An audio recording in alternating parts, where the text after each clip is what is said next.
Olá a todos! Nosso trabalho da disciplina de Banco de Dados 2 é sobre o Apache Kafka. Primeiramente, é importante que façamos uma breve introdução sobre o tema. O Apache Kafka é um sistema open source, trabalhado de forma distribuída, com o objetivo de trabalhar com um stream de dados. Em outras palavras, há dados disponíveis que podem ser passados de um sistema para o outro, armazenados de alguma forma que esses dados possam ser consultados posteriormente e até mesmo transformados para serem distribuídos para outros sistemas. Nesse sentido, para realizar essas funcionalidades, recomenda-se utilizar o Apache Kafka. Mas aí vocês podem estar se perguntando qual a importância disso.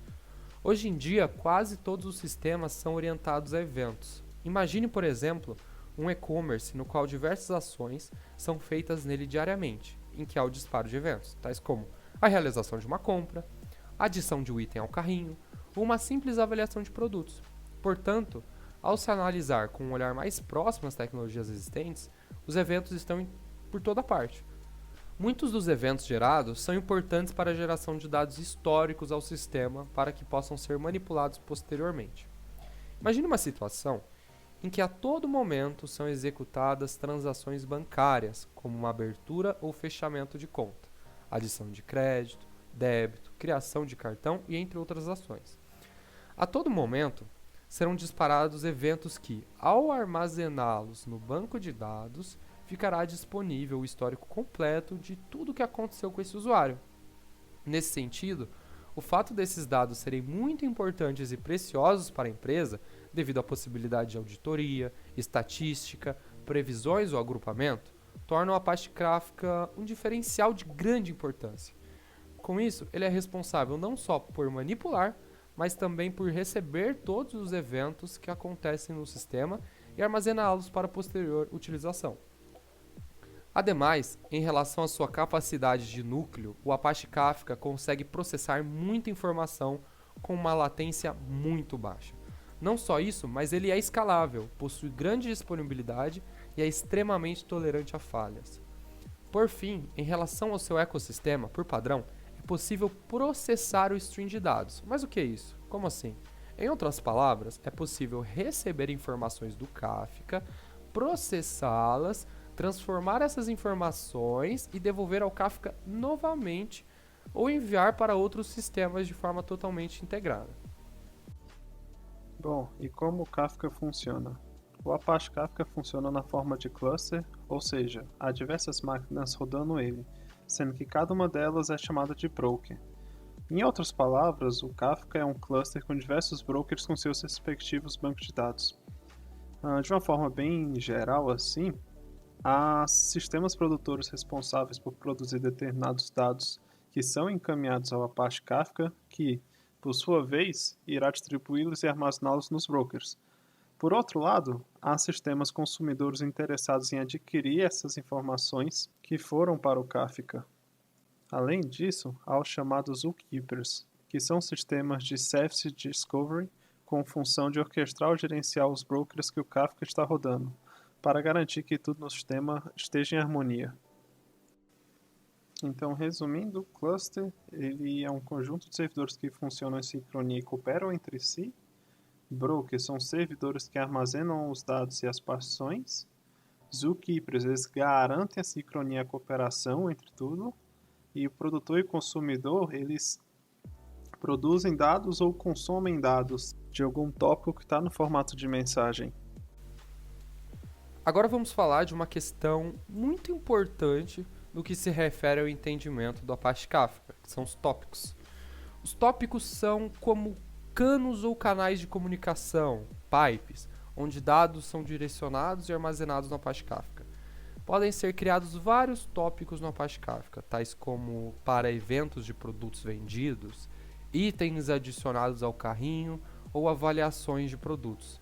Em outras palavras, quando mensagens são produzidas pelos produtores, elas são enviadas para um tópico que irá gravar essas informações no broker, enquanto que o consumidor vai ficar lendo esse tópico para que ele consiga processar toda a mensagem que chegar nele.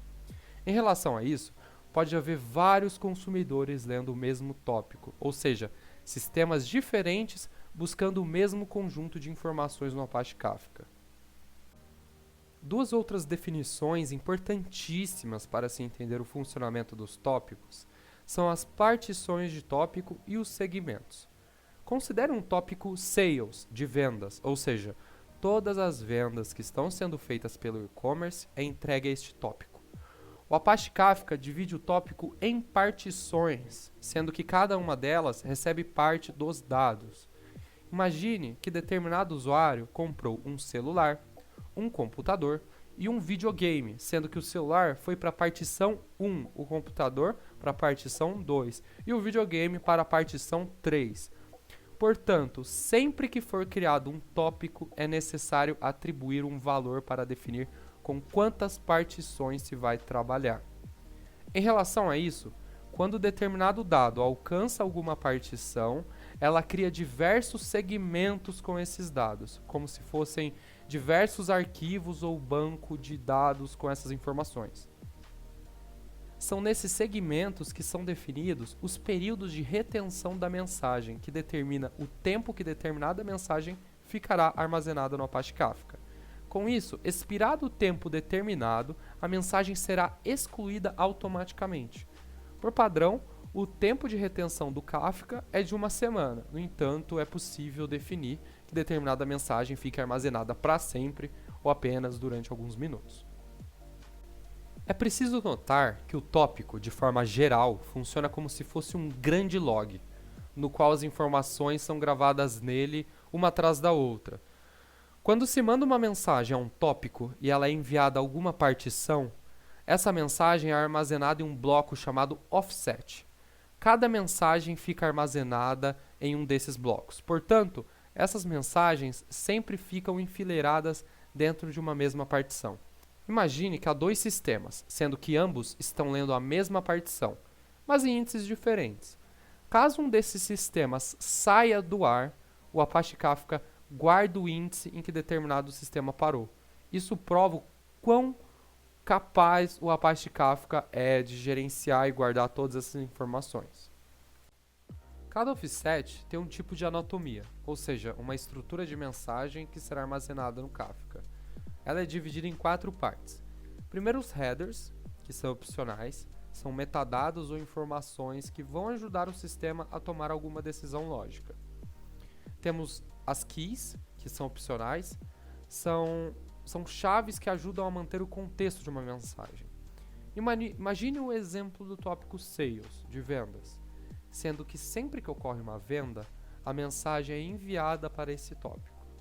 Nesse sentido, sempre que acontece uma venda, há uma mensagem específica que, ao mandar, vai ser específica para o sistema de entrega.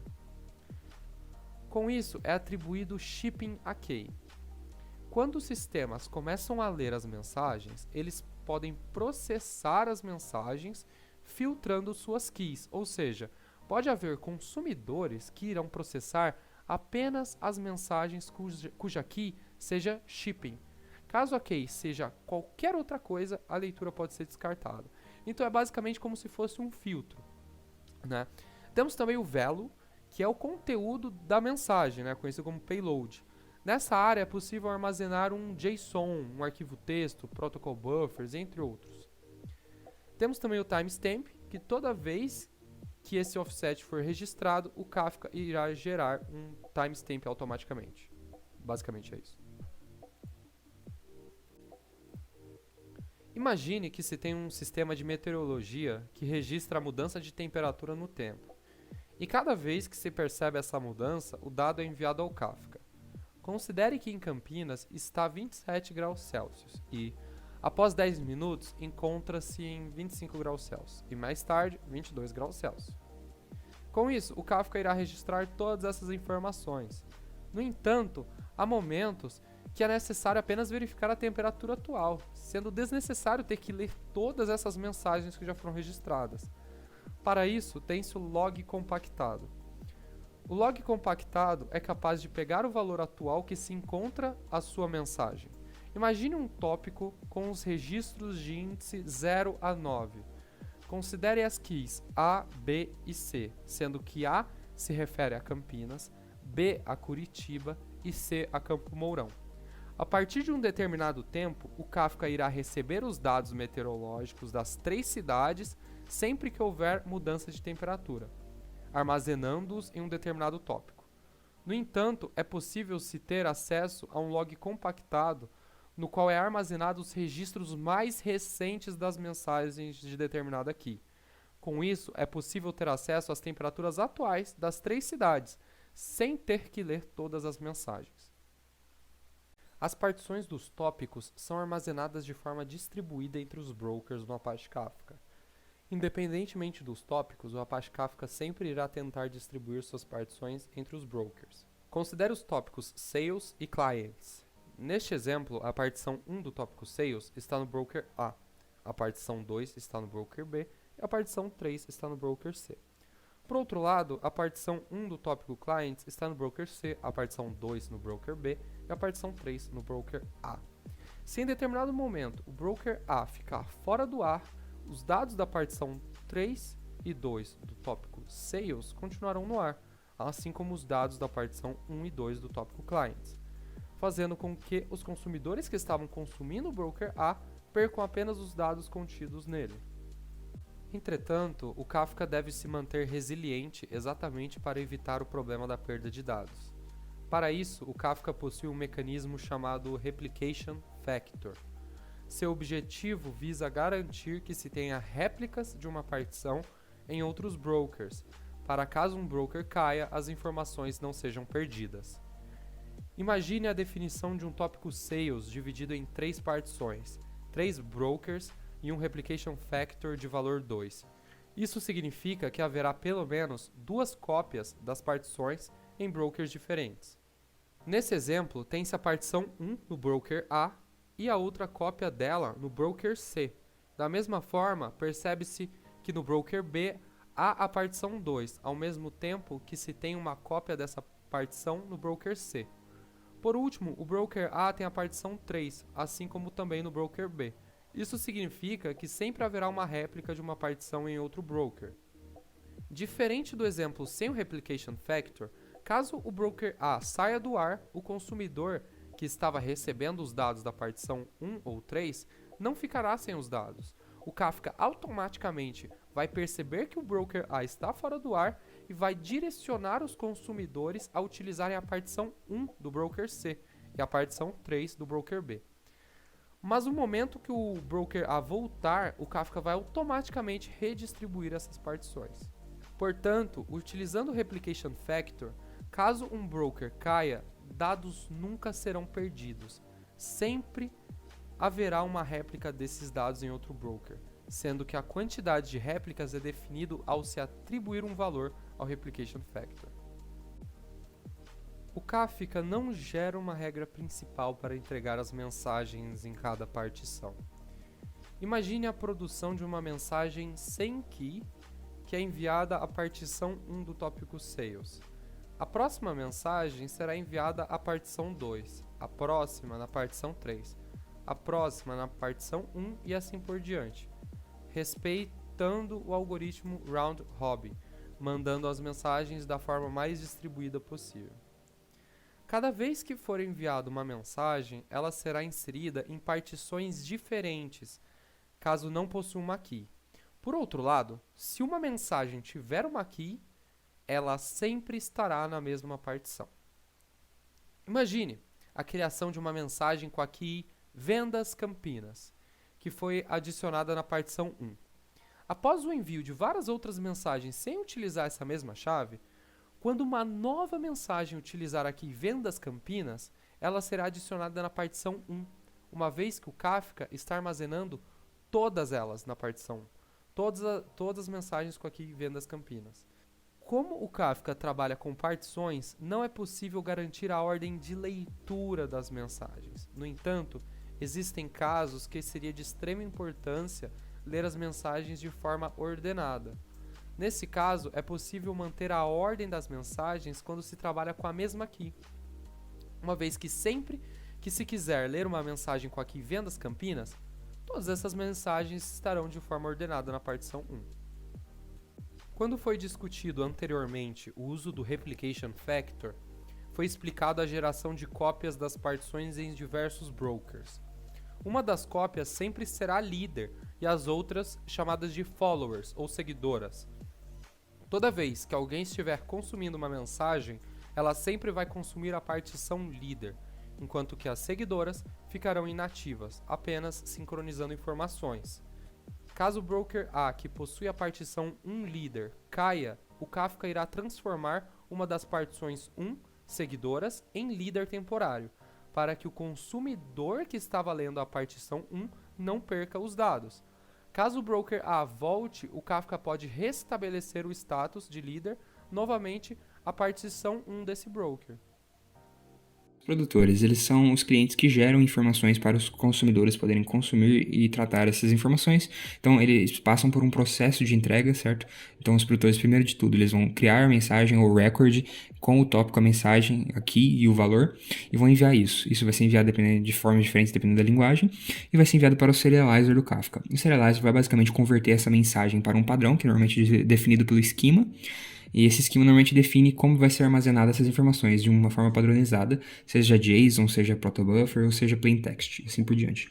Depois que essa mensagem é serializada, ela é passada para o particionador. O particionador então decide aonde vai ser armazenada, em qual broker, em qual partição, de acordo com o tópico que foi postada essa mensagem. Então, redundância e as garantias de entrega de informações entre os produtores e consumidores é uma das características que mais diferencia o Kafka, certo? Que mais dá ênfase. Então, existem formas diferentes que você pode configurar essa garantia de entrega de acordo com a sua preferência e de acordo com o seu objetivo. Então, um deles é o at most once, que é basicamente que não há garantias, ou seja, no máximo uma vez será entregue, no máximo uma vez será armazenada, mas isso pode não ocorrer. E esse contém o melhor performance, é o chamado método best effort. Então, a segunda opção seria o at least once, ou seja, que pode receber mensagens duplicadas, mas ele sempre vai garantir que vai estar armazenando pelo menos uma vez. E tem uma performance moderada. E também nós temos ali o exactly once, que tem a pior performance, mas é porque ele garante que todas as mensagens vão ser armazenadas apenas uma vez. Ele garante que vai ser armazenada e garante que não vai ser duplicada. E isso causa uma performance degradada. Ainda na parte de garantia de entrega do Kafka, nós temos a parte de acknowledgement, que é basicamente uma função que o Kafka disponibiliza para confirmar e reconhecer para o produtor que a mensagem que ele enviou foi recebida e armazenada. Então, existem diferentes tipos de acknowledgement, sendo o ACK0, que não é, o produtor não espera nenhum acknowledgement do Kafka, então ele pode continuar produzindo mensagens sem esperar pelo retorno do Kafka. O ACK1, que é quando o produtor vai esperar pela resposta do Kafka, mas essa resposta do Kafka vai ser a partir do momento que for armazenado em pelo menos um broker, ou seja, não conta com as replicações. Então pode ser que aquele broker que foi armazenado seja perdido e essa mensagem não tenha sido replicada. Já o ACK-1, ou o ACK-AL, ele exige e garante que essa mensagem foi replicada em todos os outros brokers disponíveis ali naquele replication factor. Então você vai ter a garantia máxima de sustentabilidade e garantia dos dados. Depotência é um conceito muito utilizado em ciências da computação e ele basicamente define que é possível realizar uma ação e obter o mesmo resultado independente de quantas vezes você realiza essa ação. No caso aqui do Kafka e no caso de produtores, isso implica na postagem de mensagens. Então, com a idempotência desligada, quando um produtor realiza essa postagem de mensagem, e ocorre um erro no recebimento do acknowledgement do Kafka, esse broker ou esse producer vai tentar novamente postar essa mensagem. E o que pode ocorrer e acontece muitas vezes é a escrita de uma mensagem duplicada. Já no caso, quando a idempotência está ativada para esse produtor, o broker e o Kafka vai estar sempre verificando, mesmo que ocorra essa connection failure, esse problema de conexão, quando for retentar esse post de mensagem, será verificado o ID do produtor e o ID da mensagem, verificando se ela já está existente ou não. Se for existente, será descartado e será escrito na ordem correta. De maneira geral, os consumidores são processos responsáveis por ler as mensagens do Kafka, cujo processo de leitura sobre os tópicos, por padrão, é baseado em uma espera ocupada. Imagine que um tópico sales com N partições recebe uma mensagem de um produtor qualquer. Essas mensagens serão distribuídas entre as diferentes partições em diversos brokers. Dessa forma, considere que um consumidor quer receber todas as mensagens do tópico sales. Com isso, ele ficará lendo todas as partições desse tópico. Aqui nos slides nós podemos ver os seguintes esquemas. Eu tenho um produtor que está enviando mensagens para o tópico Sales. Nesse tópico Sales nós temos 3 partições, a partição 0, 1 e 2. Lembrando que essas partições não obrigatoriamente vão estar no mesmo broker. E do outro lado, eu tenho um consumidor, mas o consumidor não está lendo uma partição específica, ele está lendo o tópico Sales. Então ele vai ler todas as partições que representam o tópico Sales. Parece estranho, mas faz todo sentido, porque um consumidor ele não quer perder informação. Se ele lê uma partição específica, tem que ser algo escolhido por ele, e não uma regra definida por padrão. Então, por padrão, ele irá ler todas as partições de um determinado tópico. Agora, no Kafka, nós temos uma coisa muito legal que são Consumer Groups, ou grupos de consumidores.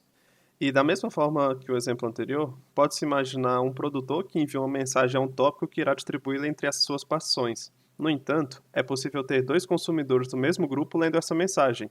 Nesse sentido, o objetivo do grupo de consumidores é deixar a leitura de forma mais paralelizada.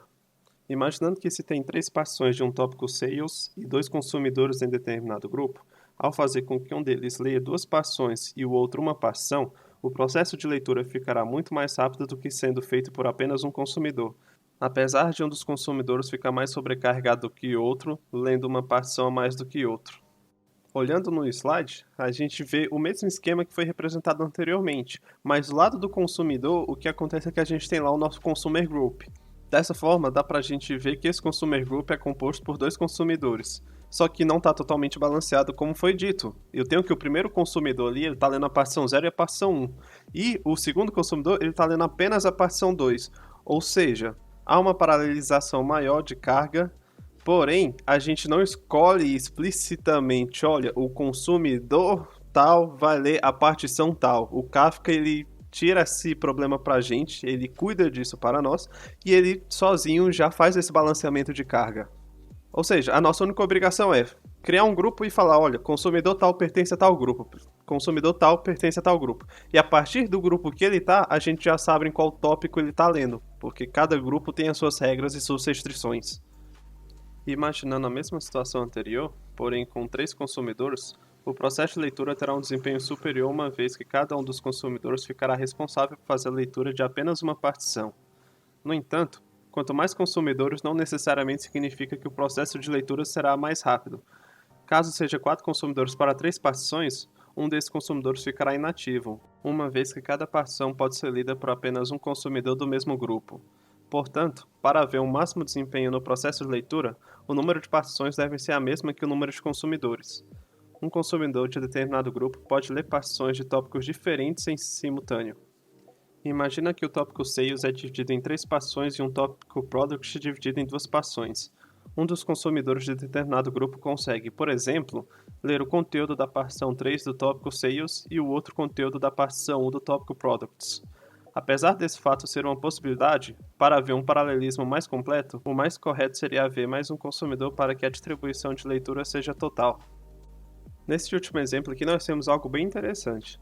Dá para ver que nós temos agora 2 produtores, produtor A e produtor B. Cada produtor está produzindo mensagens para um tópico diferente, o produtor A para o tópico Sales e o produtor B para o tópico Products. Até aí, não tem nada diferente do que a gente já está acostumado. Ali, nós temos 3 consumidores que estão lendo o tópico Sales. Só que do outro lado, agora é que vem a confusão. Nós temos 2 consumidores que precisam ler o tópico Products. Só que um deles já está sendo utilizado. Como a gente pode ver, ao todo nós temos 5 partições. Porém, nós só temos 4 consumidores. O Kafka, ele reconhece isso e já faz esse balanceamento inteligente. Ele sabe que não tem como distribuir na proporção 1 para 1. Então o que acontece é, ele sabe desse problema e ele faz, um consumidor vai ler, por exemplo, nesse caso, uma partição de cada tópico. E com isso, os consumidores já estão balanceados. Obviamente, o melhor cenário aqui seria a gente ter um consumidor a mais para que essa proporção de carga fosse igual para todos, mas não é o caso. E, considerando isso, é assim que o Apache Kafka resolve esse problema.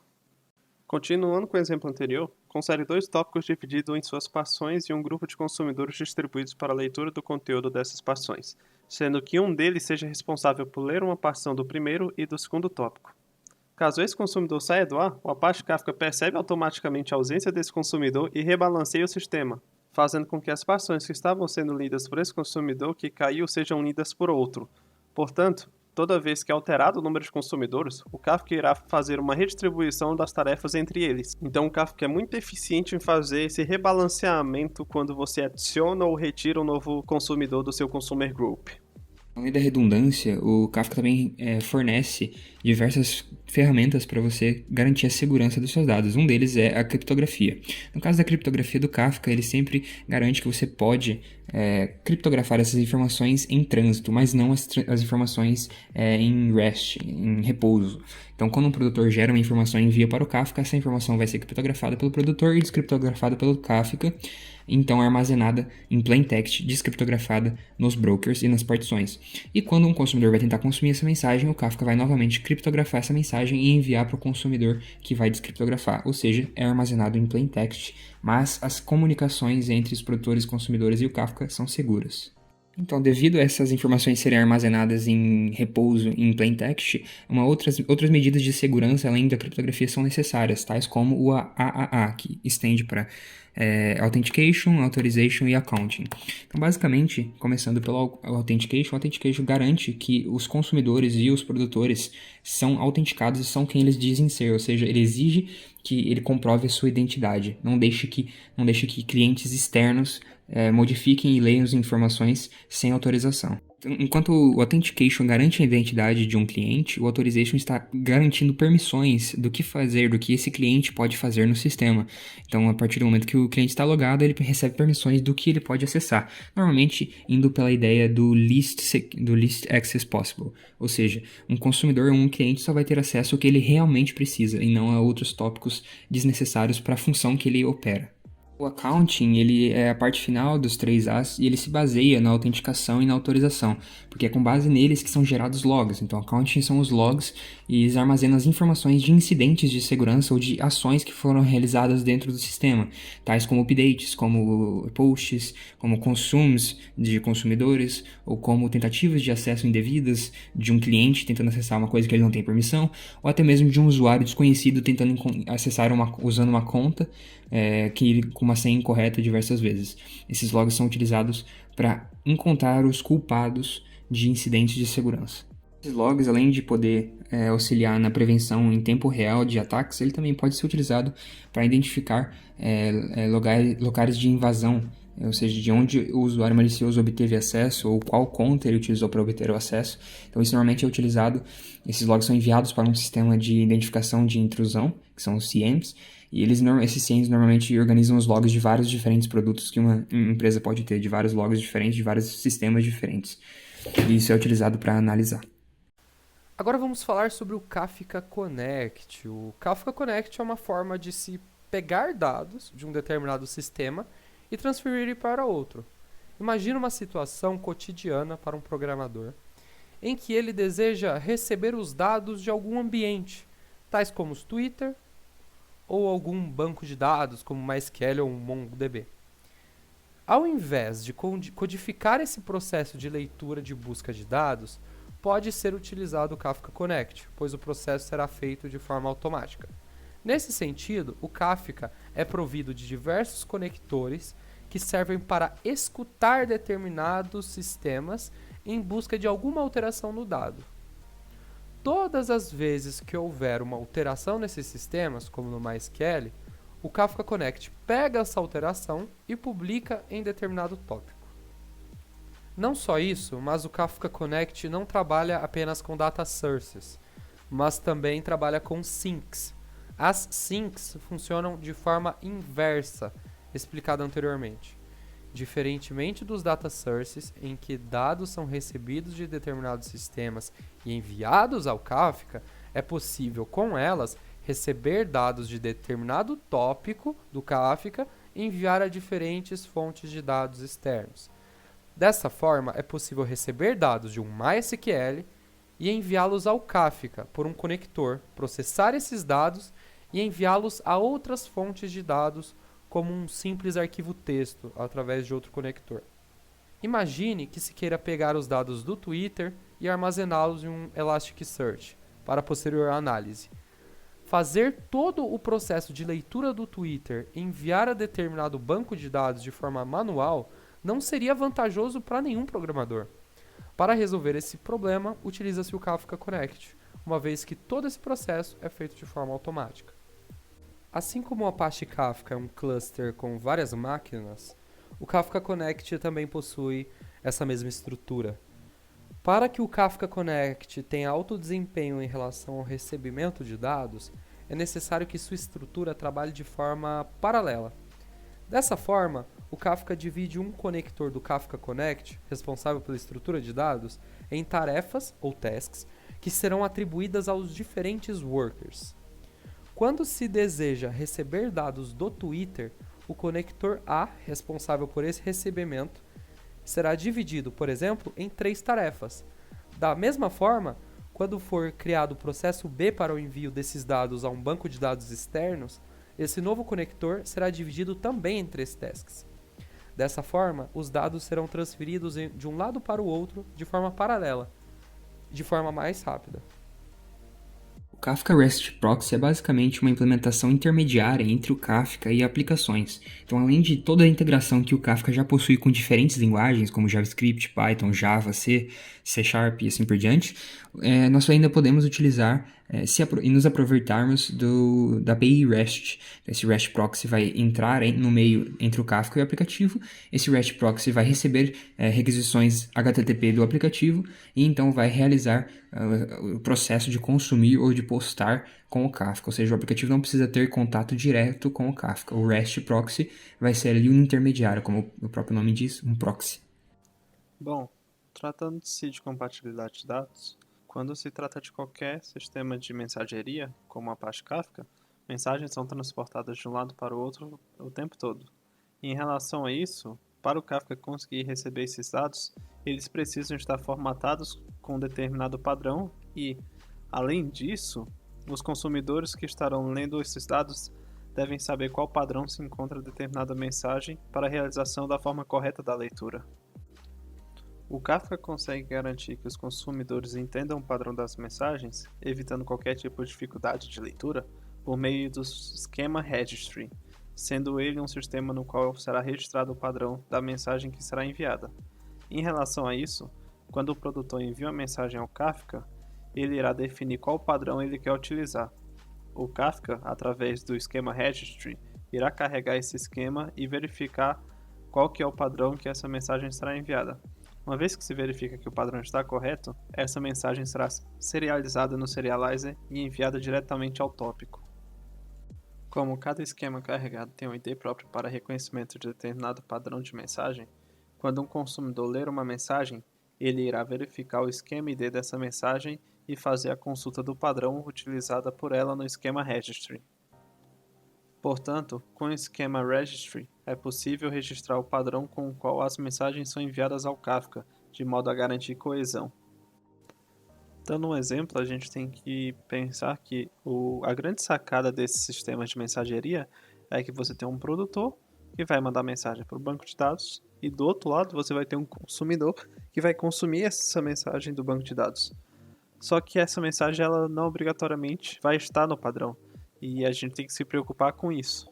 Por exemplo, se inicialmente, na versão 1, por exemplo, do seu sistema, você tiver que o padrão da sua mensagem é nome, e-mail e telefone. E aí a sua empresa expandiu e agora você está trabalhando para uma empresa dos Estados Unidos, por exemplo.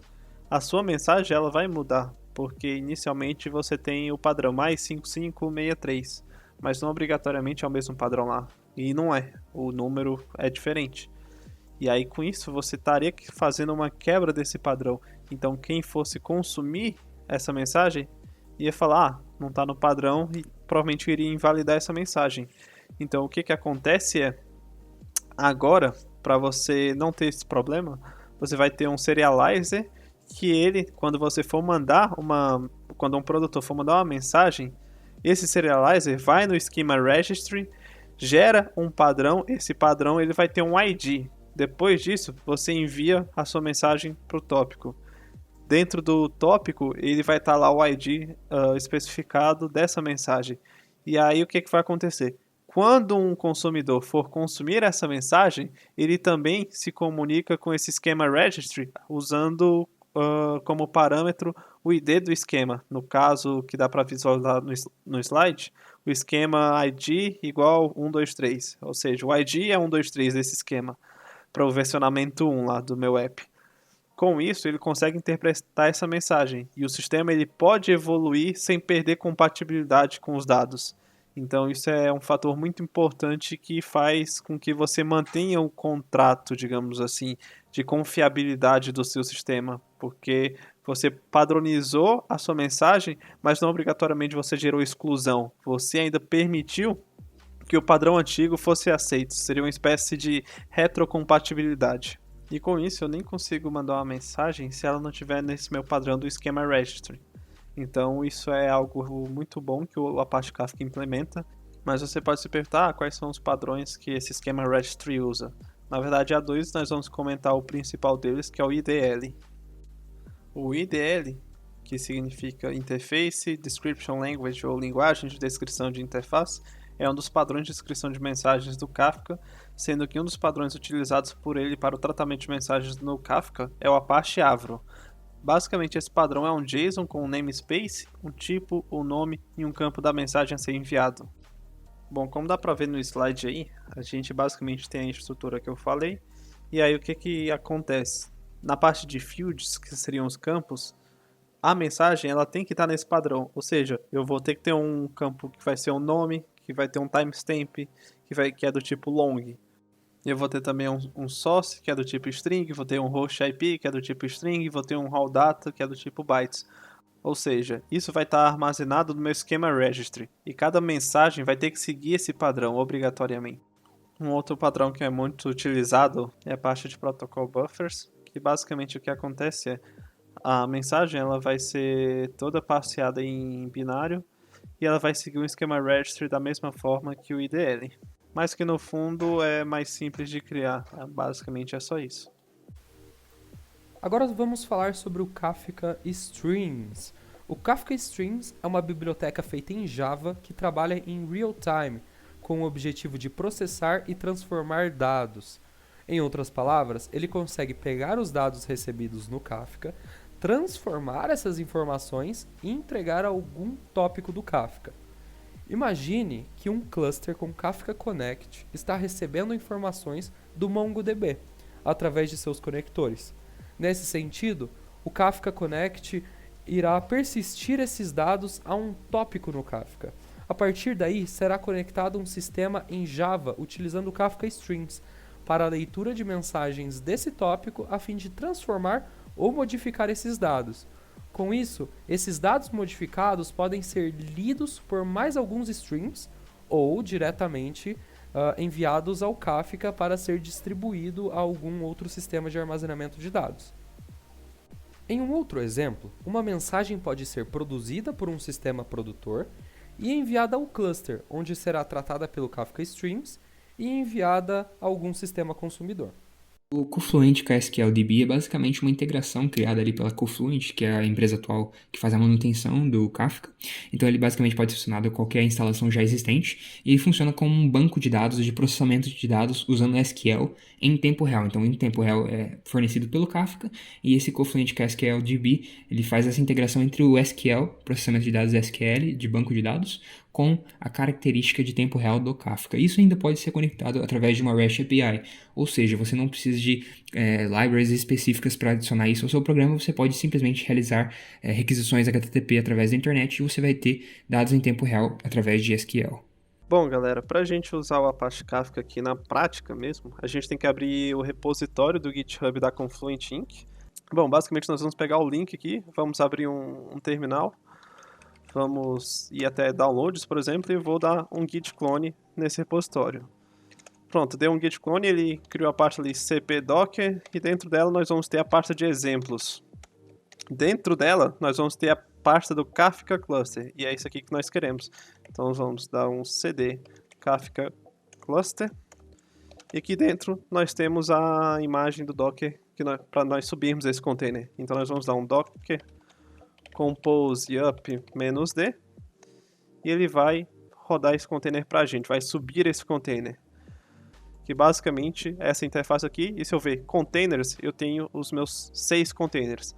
Ah, por que 6 containers? Então vamos lá, download, cp, e exemplos, Kafka Cluster, e vou abrir aqui no Visual Studio Code.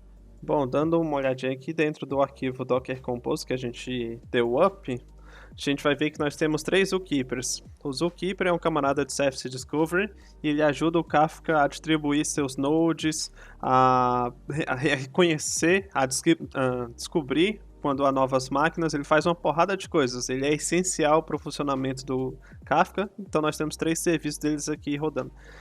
E aqui nós temos 3 Kafkas, 3 brokers do Kafka. Então, basicamente é isso que tem aqui dentro. Bom, nós já subimos os containers com o comando lá docker-compose up-d. E agora o que a gente pode fazer é, caso você não instale a interface gráfica do Docker, você pode dar um docker compose ps e ele vai mostrar aqui que nós temos os nossos 6 containers, os 3 dos brokers do Kafka e os outros 3 dos zookeepers. Eles estão aqui com estado de up. Mas também você pode ver aqui pela sua interface gráfica do Docker. Como eu havia falado, o Docker ele não tem interface gráfica, então a gente vai acessar por meio de um terminal. Então o que eu vou fazer aqui é dar um docker exec -it e aí vamos pegar o nome do nosso container, que seria esse aqui. Vamos copiar, colar e espaço bash. Aqui isso é um terminal já dentro desse container que a gente criou. E aqui você não precisa instalar o Apache Kafka, o Apache Client, nem nada disso.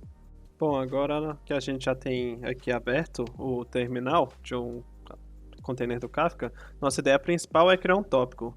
O tópico é um local onde as nossas mensagens elas vão ser encaminhadas, então todos os dados que vão trafegar pelo Kafka vão trafegar através desse tópico. Quando você joga essa informação, esse tópico ele vai conter algumas partições. Ou seja, partições é uma forma de você dividir o tópico em partes. Isso já foi explicado também antes, né? E elas podem estar espalhadas em clusters diferentes. Clusters ou brokers, no caso, Ou seja, máquinas diferentes aqui pra gente, beleza? O que a gente vai fazer aqui vai ser o seguinte. Nós vamos rodar um comando chamado kafka-topics.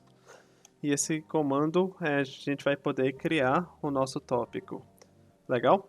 Então nós vamos colocar --create e aqui nós vamos colocar --bootstrap-server e nesse bootstrap server nós vamos falar qual é a máquina, beleza? Que basicamente vai se conectar nesse momento com o Kafka rodando para a gente conseguir criar esse tópico, legal? E se a gente olhar aqui, dentro do nosso dockercompose.yml, ele já diz aqui qual máquina, qual porta ele está usando para a gente. Então a gente pode simplesmente vir aqui no nosso terminal e colocar localhost, a nossa porta aqui é 190.92, 190.92. Aqui nós temos que adicionar aqueles argumentos que seriam para o replication factor e para o partition. Então, replication factor, o valor numérico que a gente quer para o replication factor, 2, e menos partitions, também como, ambos como 3. E aqui eu vou colocar topic e o nome do seu tópico, meu tópico, por exemplo. Voltando, explicando brevemente, replication factor é o número de backups que a gente vai ter para o mesmo broker. Então, se um dos brokers der problema, nós temos pelo menos 2, porque nós usamos o replication factor como 3. E o partition seria o número de partições que há dentro de um broker. Então, dando enter, created topic, meu tópico. Então, nosso tópico foi criado. Pronto, agora que nosso tópico já foi criado, se você quiser olhar mesmo se aconteceu com sucesso, o processo foi executado com sucesso, você pode colocar kafka topics --list --bootstrap -server localhost e o número da porta 190.92. Aqui está mostrando que nós temos nessa porta o tópico meu tópico, que foi o tópico que a gente criou. Caso você tenha alguma dúvida também sobre os argumentos, você pode colocar apenas Kafka Topics e ele vai fazer uma listagem de todos os argumentos que esse comando pode receber. Bom, agora que nós temos então nosso tópico criado com as configurações básicas dele, se a gente quiser enviar uma mensagem para esse tópico, como que a gente faz? A gente vai usar o comando Kafka console-producer. E nós usaremos os argumentos broker-list localhost. Nós vamos usar a porta, nós vamos referenciar a porta que foi criada esse tópico, --topic e o nome do tópico, meu tópico. A gente pode ver que aqui a gente gerou com esse comando o efeito de, a gente agora tem essa setinha aqui, ou seja, nós estamos dentro de um console do produtor dentro do Kafka. E esse console ele está conectado ao meu tópico nessa porta. Bom, e agora você deve estar se perguntando, tá, eu vou mandar a informação para esse tópico, mas como é que eu vou ler essa informação? Então o que eu fiz aqui foi simplesmente duplicar, criar um novo terminal, e que esse terminal eu usei o mesmo comando docexec, só que agora eu vou executar o mesmo comando, só que a diferença vai ser simplesmente que, em vez de eu referenciar producer, eu vou referenciar quem? O meu consumer, para ele verificar essas mensagens, para ele observar essas mensagens, consumir essas mensagens.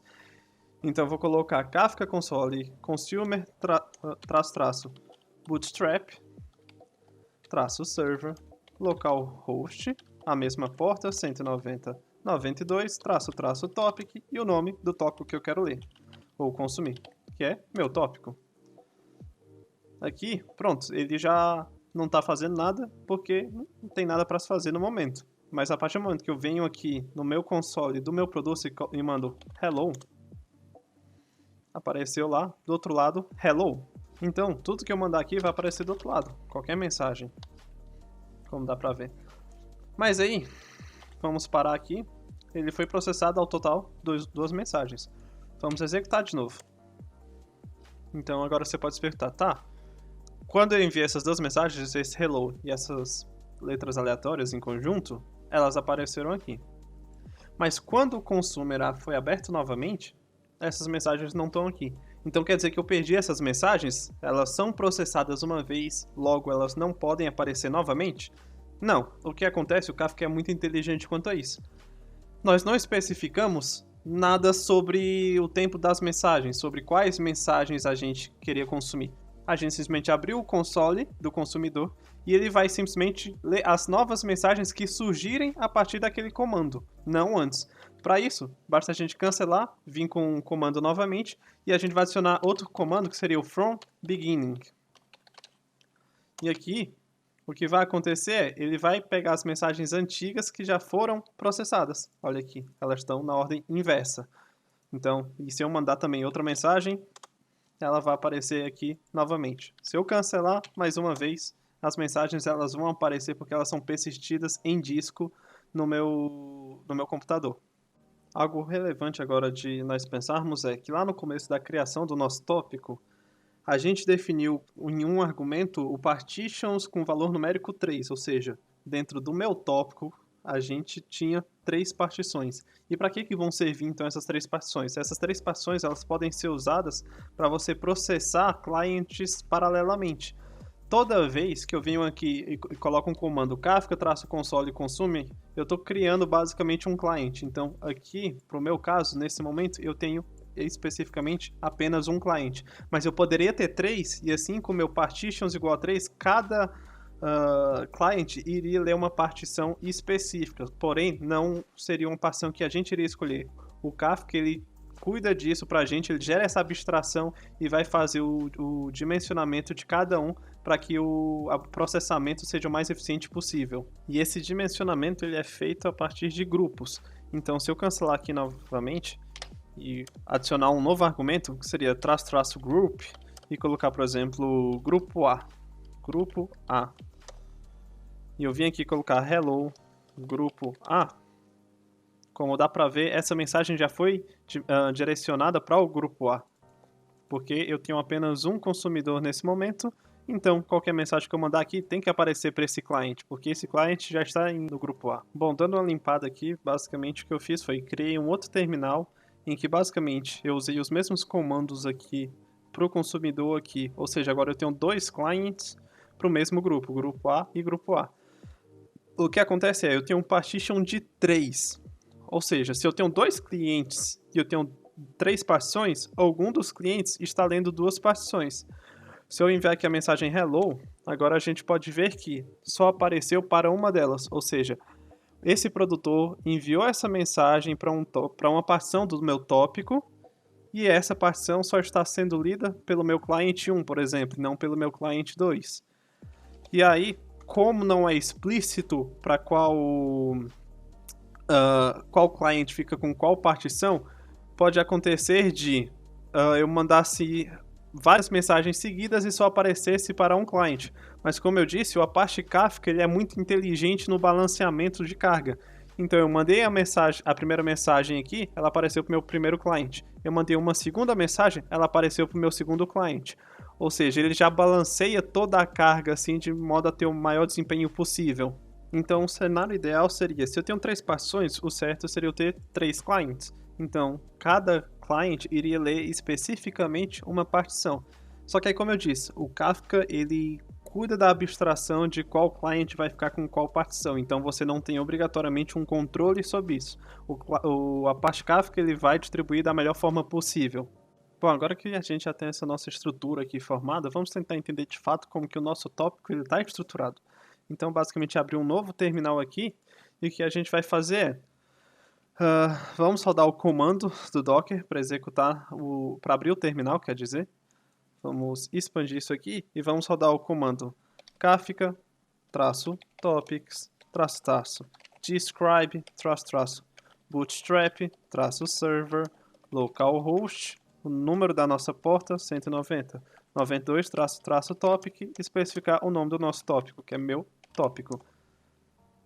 Agora vamos tentar entender o que está acontecendo aqui. Ele vai dizer que o nome do nosso tópico é meu tópico. Nós temos um topic ID, ele está mostrando o número de partições que nós temos, que seriam 3, o nosso replication factor, que também é 3, e as configurações do nosso tópico. Isso aqui foi tudo usado nos argumentos da nossa criação do nosso tópico, então é condizente, porque nós de fato tínhamos colocado um replication factor de 3 e um partition count como 3. Aqui, o que ele está mostrando basicamente é, do nosso tópico, meu tópico, nós temos as partições 0, 1 e 2, que formariam as nossas 3 partições, e aqui, que é a parte importante, ele está dizendo que o líder da partição 0 é o broker 1, o líder da partição 1 é o broker 2, e o líder da partição 2 é o broker 3. E aqui, a gente está vendo também aqui as réplicas. Toda partição, a gente colocou um replication factor de 3, ou seja, a gente vai ter a réplica 1, 2, 3, 2, 3, 1 e 3, 1, 2. Ou seja, todo mundo tem uma cópia da partição de todo mundo. Mas lembrando que o Kafka, ele só lê do líder. E se um dos caras cair, o que vai acontecer é o Kafka rearranja todo mundo e garante que está tudo funcionando. Lembrando que aqui ele tá mostrando os caras que estão online. Se um cara cair, ele vai sumir dessa lista. Ou seja, aqui dá pra gente ter, de fato, uma descrição do meu tópico que foi criado. Ou seja, no final das contas, o Kafka ele consegue mostrar muito bem. Se você conseguir visualizar todas essas informações e compreender o que está aqui, você vai ter uma profundidade muito boa sobre como o Kafka funciona. Então, para finalizar, vamos ver como é que o nosso grupo está organizado. Então, vamos usar Kafka-consumer, -groups, -group, o nome do nosso grupo que é grupo A, bootstrap, -server, localhost, 2.190.92, -describe. Isso aqui vai mostrar pra gente como é que o nosso grupo ele tá funcionando, como que ele tá especificado no Kafka. Bom, aqui ele está mostrando o nome do grupo, que seria grupo A, o meu tópico, ele está falando também a partição que está acontecendo. Então, ou seja, cada cara aqui ele está numa partição. Aqui tem um erro por causa de um dos testes. O que mais que ele está mostrando? O current offset. O current offset nada mais é do que quando a gente manda um monte de mensagens, cada partição ele vai gerar um current offset, que é onde a mensagem é para ser gravada. E o nosso login de offset vai dizer sobre a última mensagem que foi escrita, o último offset, o offset da última mensagem. O lag seria nada mais do que quantas mensagens faltam para ser processadas, nesse caso é 0, e por fim a gente vai ter o nosso consumer ID, o host que ele está, a porta que ele está e o nosso client ID.